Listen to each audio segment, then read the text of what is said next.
I'm Nick Taylor. I'm here to introduce myself to you and you to American Made, my new book about the WPA. The WPA was the Works Progress Administration, the program that put the country back to work during the wreckage of the Great Depression. I'm standing here with the New York City skyline in the background because New York City represents, as well as any city in the country, the work that the WPA did.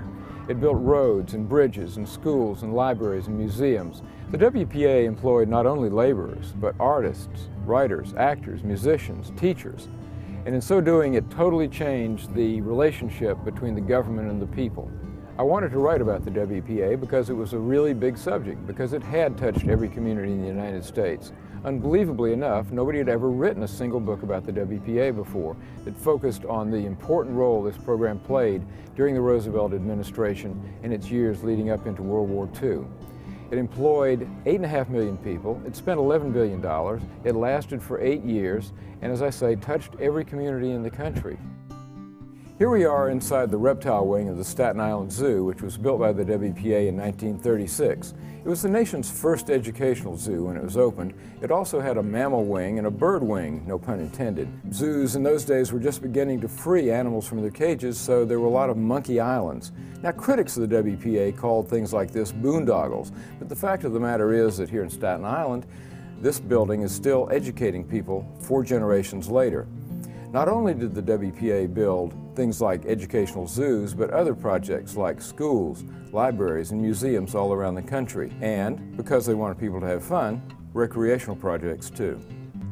One of the things the WPA did was build a lot of swimming pools, like the one we're standing in the middle of right now. The WPA built 11 huge swimming pools in New York City, 10 of which are still in use today, and 3,000 people could be splashing around in the pool we're in right now. The WPA built many, many more swimming pools around the country, as well as other recreational facilities like parks and campgrounds, stadiums, tennis courts, golf courses, ski slides and ski jumps, ski lodges even. The WPA anticipated that people would be able to use these facilities more and more when they had leisure time at the end of the Depression. And that's one of the stories you can read about in American Made. Now we're in the Throgs Neck section of the Bronx, and the place behind me used to be called Fort Schuyler. It was built in the 19th century, but it was abandoned after the Civil War.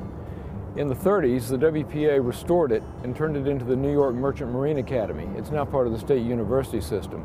But it's just one example of the work the WPA did to help get the nation ready for World War II by restoring deteriorated military bases and building airports, armories, and other military installations all around the country. The WPA left an amazing, vibrant legacy. I learned so much more about America and its people than I ever thought I would when I started researching this book. And mostly it's a story about so-called ordinary people who did extraordinary things. And all of it was American made.